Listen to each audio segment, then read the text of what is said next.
നമസ്കാരം, ഞാൻ ജയന്താണ്.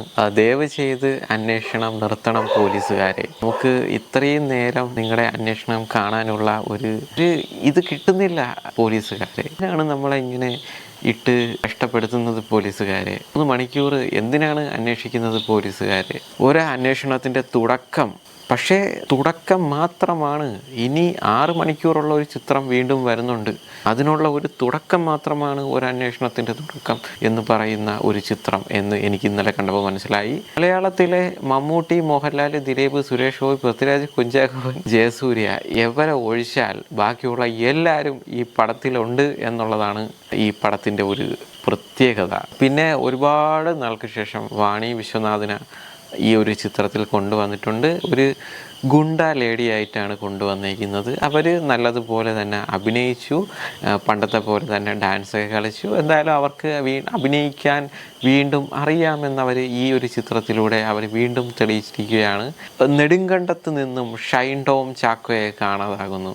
ഒരു ജേർണലിസ്റ്റിനെ കാണാതാകുന്നു. ആ ജേർണലിസ്റ്റിന് വേണ്ടി കുറേ പോലീസുകാർ അന്വേഷിക്കാൻ ഇറങ്ങുന്നു. ഇവർ 3 മണിക്കൂർ ചിത്രം ഉണ്ടെങ്കിലും പക്ഷേ അവർ 6-7 ദിവസം ഇവർ അന്വേഷിക്കുന്നുണ്ട് ഒരാൾക്ക് വേണ്ടി. കണ്ടിരിക്കുന്ന പ്രേക്ഷകരെ നല്ല രീതിക്ക്, നമുക്ക് പ്രേക്ഷകരെ കിടന്നുറങ്ങാൻ വരെ തോന്നിപ്പിക്കുന്ന രീതിക്കുള്ള ഒരു അന്വേഷണമാണ് ഒരു അന്വേഷണത്തിൻ്റെ തുടക്കം എന്ന് പറയുന്ന ഒരു ചിത്രത്തിൽ നമുക്ക് കാണാൻ കഴിയുന്നത്. പ്രത്യേകിച്ച് എടുത്ത് പറയേണ്ടതായിട്ട് ഒന്നും ഈ ഒരു ചിത്രത്തിലില്ല. ക്യാമറ മേക്കിംഗ് ഒക്കെയാണ് നല്ലത്.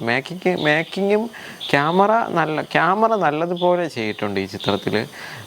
മേക്കിങ്, ഇതിൻ്റെ ഡയറക്ടർ മേക്കിങ് കൂടി കുറച്ചുകൂടെയൊക്കെ ഒന്ന് സ്പീഡപ്പ് ആക്കിയിരുന്നെങ്കിൽ നല്ല രീതിക്ക് പോകേണ്ട ഒരു ചിത്രമായിരുന്നു ഈ ഒരു അന്വേഷണത്തിൻ്റെ തുടക്കം എന്ന് പറയുന്ന ഒരു ചിത്രം. പക്ഷേ എന്താണ് ഡയറക്ടർ സാർ നിങ്ങൾ ഇങ്ങനെ കാണിച്ചു വെച്ചത്, ഇതിനാണ് ഇങ്ങനെ കാണിച്ചു വെച്ചത് എന്ന് തോന്നിപ്പോവും ഈ ഒരു ചിത്രം കാണുമ്പോൾ. കാര്യം നമുക്ക് ക്ഷമയുടെ നെല്ലിപ്പലക എന്ന് പറഞ്ഞ് നമ്മൾ കേട്ടിട്ടില്ലേ? ഇത് ക്ഷമയുടെ തേക്കിൻ പലക വെട്ടി നമ്മളത് കട്ടിലാക്കി നമ്മൾ ആ കട്ടിലിൽ കിടന്നുറങ്ങും തിയേറ്ററിനകത്ത്. അമ്മാതിരി ഉള്ള ഒരു ചിത്രമാണ് ഒരു അന്വേഷണത്തിൻ്റെ തുടക്കം എന്ന് പറയുന്ന ഒരു ചിത്രം. ഒരു പ്രേക്ഷകനെ സംബന്ധിച്ച് നല്ല രീതിക്ക് എനിക്ക് ലാഗടിച്ചു. ഉള്ള കാര്യം പറയാതെ നല്ല രീതിക്ക് ലാഗടിച്ചു. നമ്മളെ വിലപ്പെട്ട സമയം എന്ന് നമുക്ക് പറയാൻ പറ്റില്ല. കാര്യം നമ്മൾ എന്തായാലും സിനിമയ്ക്ക് കയറി കഴിഞ്ഞു. പിന്നെ നമുക്ക് അതിനോട് പ്രശസ്തിയില്ല. പക്ഷേ മറ്റുള്ളവരുടെ കഞ്ഞിയിൽ പാറ്റ വീണു എന്നൊക്കെ കേട്ടിട്ടില്ലേ? ഇന്നലെ എൻ്റെ കഞ്ഞിയിലും പാറ്റ വീണു. എനിക്കൊന്നും പറയാനില്ല. എന്തായാലും MA നിഷാദ് സാർ, ഇതേപോലത്തെ നല്ല നല്ല ചിത്രങ്ങൾ ഇനിയും താങ്കൾ എടുക്കണം. എനിക്ക് അത്രേ പറയാനുള്ളൂ. താങ്കളൊരു നല്ല നടനാണ്, താങ്കളൊരു നല്ലൊരു ഡയറക്ടറാണ്. പക്ഷേ എന്തിന് ഇതേപോലെയുള്ള ആകായിട്ടുള്ള സ്റ്റോറികൾ തിരഞ്ഞെടുക്കുന്നു? അത് ജസ്റ്റ് ഒന്ന് നിങ്ങളതൊന്ന് മനസ്സിലാക്കി എടുത്താൽ ഓക്കെയാണ്. ഒരു നല്ല ഡയറക്ടറാണ്, നിങ്ങളൊരു നല്ല നടനാണ്.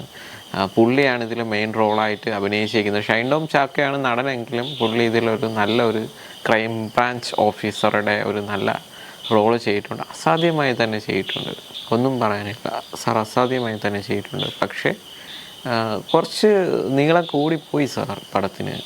ആ നീളം സാറിന് കുറച്ച് കുറയ്ക്കാമായിരുന്നു എങ്ങനെയെങ്കിലും. എനിക്കത് മാത്രമേ എനിക്ക് പറയാനുള്ളൂ. ബാക്കി പടം ടോട്ടൽ എടുത്തു നോക്കിയാൽ നല്ല ഒരു മൂവിയാണ്. ഈ ഒരു ലാഗ് മാറ്റി വെച്ചാൽ ഒരു നല്ല ചിത്രമാണ് അന്വേഷണത്തിൻ്റെ തുടക്കം എന്ന് പറയുന്ന മൂവി.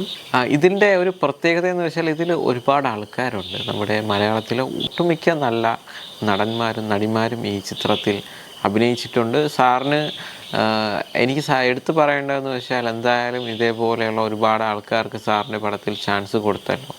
അതിലെന്തായാലും സാറിൻ്റെ അടുത്ത് ഒരുപാട് നന്ദിയുണ്ട്, കടപ്പാടുണ്ട്.